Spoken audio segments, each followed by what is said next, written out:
Una vez establecido el listado de problemas, tenemos que plantear hipótesis sobre las causas diagnósticas que provocan ese problema. Como todo problema implica un interrogante acerca de su característica, de una realidad que se estudia en el paciente y se relacionan variables, surgen respuestas que intentan explicar la causa o fenómeno relacionado con la pregunta del problema. Se establece una relación entre el problema y la hipótesis diagnóstica, es decir, una pregunta y una respuesta. Por ejemplo, el problema es ictericia. Entonces, ¿cuál es la causa de la ictericia? Bueno, la hipótesis primaria es una hepatitis viral por la frecuencia. La hipótesis que se plantea siempre debe tener una complejidad creciente, de la más general a la más específica, debe ser completa, el mayor número lógico posible de posibilidades diagnósticas, jerarquizadas, ordenadas, de la más a la menos probable, justificada, agrupar la sucesión de síntomas y signos que orientan hacia esa hipótesis, antecedentes que son compatibles con cada una de las hipótesis planteadas.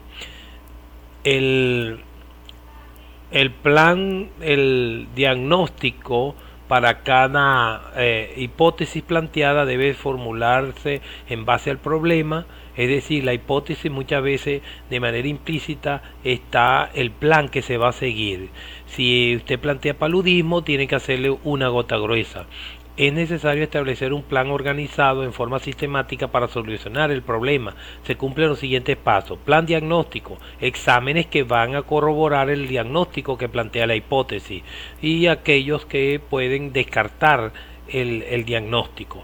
Plan terapéutico, bueno, farmacológico o no farmacológico. Si el paciente tiene un cuadro febril, diarreico, disneico, bueno, uno tiene que plantear un tratamiento mientras se hace el diagnóstico de certeza de mayor nivel de complejidad. Plan educativo, explicarle al paciente lo que se plantea, cuáles son las medidas generales que debe de tener, reposo, no exponerse a cualquier alergénico si es un cuadro alérgico, etcétera. De manera pues que una vez terminado el diagnóstico, los planes diagnósticos, se hace una lista de problemas. Por ejemplo, en este caso el primer problema es el paciente quería hacerse un chequeo de salud, se le solicitó un perfil lipídico, un sangre oculta de ese para descartar alguna enfermedad tumoral de colon. El plan terapéutico ninguno, es un chequeo. El plan de seguimiento, bueno, va a depender de los resultados, y la educación, darle a la persona algunas características de cuáles son los factores de riesgo asociados a las enfermedades cardiovasculares, por ejemplo, endocrino-metabólica, etcétera, ocupacionales. En el segundo diagnóstico, por ejemplo, si el paciente tiene una diabetes no controlada, hacerle el plan diagnóstico, ver a ver la glicemia 1C, ver cómo está la enfermedad desde el punto de vista renal, el examen de orina, si hay proteinuria, si hay hacerle un electrocardiograma para ver el grado de afectación cardíaca que ha repercutido la enfermedad. El plan terapéutico, bueno, una dieta hipocalórica, baja en glúcido, baja en grasa, hiposódica, etcétera, y usar un medicamento, por ejemplo, en este caso glibenclamida. Control a las 2 semanas para ver cómo ha ido el control de la glucemia, y educarlo con respecto a qué es la diabetes, cómo se debe mantener el control, o cambios de estilos de vida, dieta, ejercicio, etcétera. El tercer problema, hipertensión no controlada. El plan diagnóstico es hacerle el diagnóstico de la hipertensión a través del comportamiento de 24 horas, lo que se llama MAPA. Mantenerle un plan terapéutico con dieta hiposódica, baja en grasa, baja en embutidos enlatados, grasa saturada, indicar el tratamiento con enalapril 10 miligramos día, hacerle el seguimiento cada 2 semanas de la tensión, explicar qué es la hipertensión, cómo está asociado los factores de riesgo que implican la hipertensión esencial, la importancia de la dieta, el ejercicio, el cambio de estilo de vida. En relación, por ejemplo, un cuarto problema, obesidad. Obesidad, entonces tenemos que el plan diagnóstico es ver si es una obesidad relacionada con un exceso de ingesta o es una obesidad endocrina, hipotiroidismo, Cushing, etcétera, y un plan dieta hipocalórica con actividad física, cambio de estilo de vida, control mensual de peso, importancia de la dieta y el ejercicio para el control del sobrepeso y la obesidad. Si tiene una onicomicosis, bueno, el diagnóstico para sospecha diagnóstica, hacerle una interconsulta con dermatología para hacer el diagnóstico de certeza que hongo está provocando la infección. El plan terapéutico, hacerle tratamiento para esta onicomicosis, seguimiento y cuidado de los pies. Si hay alteración visual, por ejemplo, el paciente se queja de visión borrosa o cefalea cuando está en la computadora o leyendo, bueno, interconsulta de oftalmología para que haga el diagnóstico de certeza, plan terapéutico a darle lentes si es una presbicia, seguimiento, control en los meses subsiguientes y recordarle al paciente cómo algunas conductas de riesgo pueden afectar la agudeza visual. Es importante entonces que en el plan inicial se deje constancia de cada uno de los problemas que tiene el paciente. A partir de la lista de datos básicos van a aparecer una serie de problemas, por ejemplo en este caso cefalea, vómito, edema de papila, crisis convulsiva y problemas de salud que esto relaciona. Cefalea, vómito y edema es la hipertensión endocranial. La diagnóstico, bueno, la posibilidad de que la hipertensión endocraniana sea producida por una infección del sistema nervioso central, neurociticercosis o una tuberculosis o un tumor cerebral. Para ello vamos a hacer un plan diagnóstico de tomografía o resonancia, una ELISA o Western blot para diagnóstico de neurociticercosis, en la tuberculoma, bueno, haremos una tomografía también, una velocidad de cimentación, radiografía de pulmones o hacer un ADA, una determinación de ácido de esta enzima en líquido cefalorraquídeo de adenina deaminasa para diagnóstico de tuberculosis cerebral. Y si es un tumor cerebral, bueno, con el tomografía y resonancia podemos abordar ese posibilidad diagnóstica.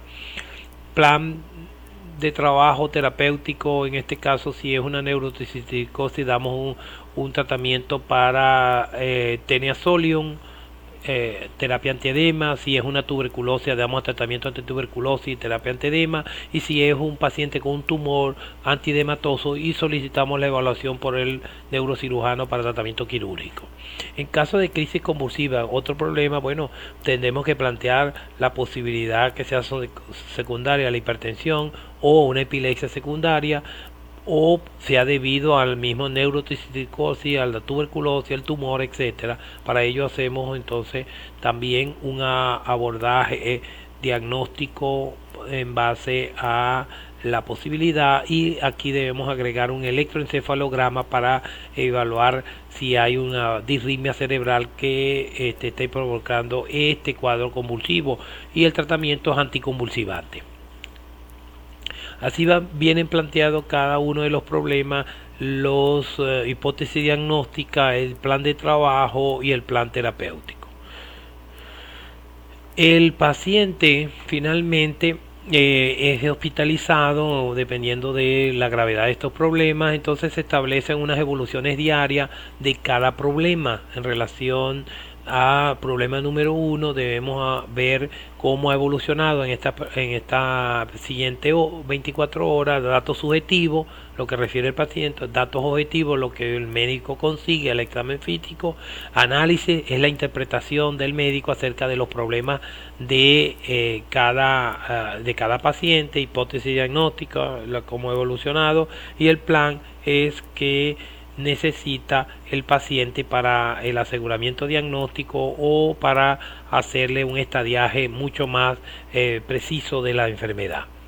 La evolución entonces consiste en un acrónimo SWAP que debe estar claramente escrito, breve, organizado, considerar los problemas revisados en el paciente, centrado en el problema activo, considerado a los inactivos como fuente de referencia. Para a los inactivos no se le hace evolución, pero sí se toman en cuenta como coadyuvante en el abordaje global del paciente. Finalmente, el médico puede, a través de después de haber analizado muchas de las teorías e hipótesis planteadas en el paciente, llegar a un diagnóstico final o nosográfico que implica un proceso cognitivo, un reto, un esfuerzo académico, de una prueba intelectual de la capacidad del médico de llegar a diagnósticos de certeza a través de habilidades y destrezas que va adquiriendo con la profesión y su capacidad cognitiva para entender el proceso de la enfermedad en el paciente a través de un método científico. El diagnóstico final se logra a través de la adquisición de el ciencia y arte del ser médico, la ciencia a través del estudio, de la práctica de técnicas que se van adquiriendo con la experticia de los años y que puede ayudarse de otras disciplinas para lograr finalmente el diagnóstico. Recuérdense que cuando el paciente llega al médico con cualquier problema, el paciente tiene una expectativa, tiene una agenda en relación a entender lo que le pasa, cuál es su pronóstico, tiene temores, tiene algunas consecuencias que repercuten en su vida laboral, familiar y social. El médico tiene otra agenda, que es asegurar el diagnóstico correcto, a dar el pronóstico correcto y el tratamiento adecuado. De manera que dentro de estas dos expectativas, estas dos agendas, hay que llegar a un diagnóstico consensuado, una negociación con el paciente para lograr finalmente un diagnóstico definitivo. En el siguiente caso vamos a hacer un ejercicio. Este es un paciente, el señor J, que el día 21 de octubre del 2005 acude por primera vez al médico, y este es el registro de la hoja de los problemas. El primer problema detectado por el médico, este número se utiliza para el control posterior de toda la evolución del paciente. El primer problema es control de salud. El segundo problema fue una obesidad. El paciente refirió que había estado aumentando de peso. Se le hace su diagnóstico de obesidad de acuerdo al índice de masa corporal. Y el tercer problema es antecedente que el padre tuvo cáncer de colon, problema crónico inactivo para ese paciente, pero hay que tomarlo en cuenta en la evolución de este paciente.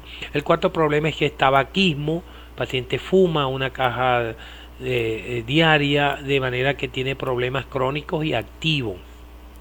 Como problemas transitorios, consulta por una lumbalgia de 2 semanas de evolución, y la presión arterial. En una de las consultas que acudió con la lumbalgia tenía presión arterial alta. El día 23 de diciembre de 2005 el paciente se registra nuevamente a la consulta con un valor de tensión arterial elevado. Además, el paciente refiere haber dejado de fumar, por lo que el tabaquismo pasa a ser un problema inactivo. Si volviera a fumar pasaría nuevamente activo, pero siempre con el número 4, porque fue el primer número que se le indicó al paciente. El día 12 de enero del 2006, en la tercera consulta, se registra un nuevo valor elevado de tensión arterial, por lo que el médico decide que el paciente tiene un diagnóstico de hipertensión arterial e incorpora un problema crónico y activo bajo el número 5. De manera que la lista de problemas en este paciente tenemos activo su control de salud.